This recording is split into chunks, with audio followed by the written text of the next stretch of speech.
Here you go, your pumpkin mousse. Hey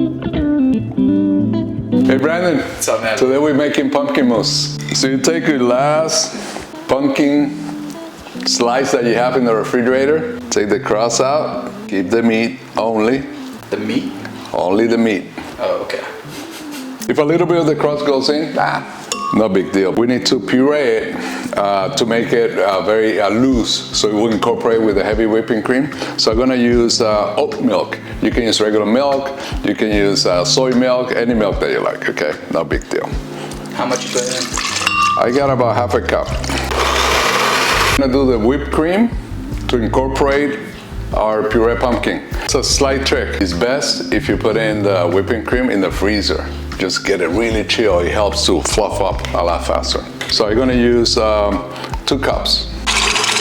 1 teaspoon of vanilla, 1 tablespoon of sugar. Stop, taste.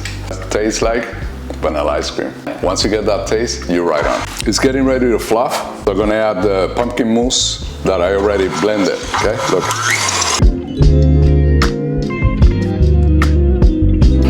Now, what did I tell you about puree consistency? You flick it on the spoon.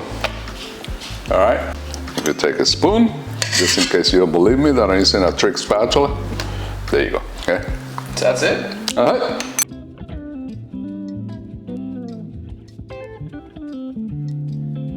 Here you go, your pumpkin mousse.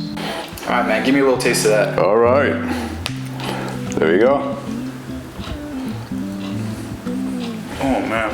So, plenty for about 6 people out of 1 slice of pumpkin pie.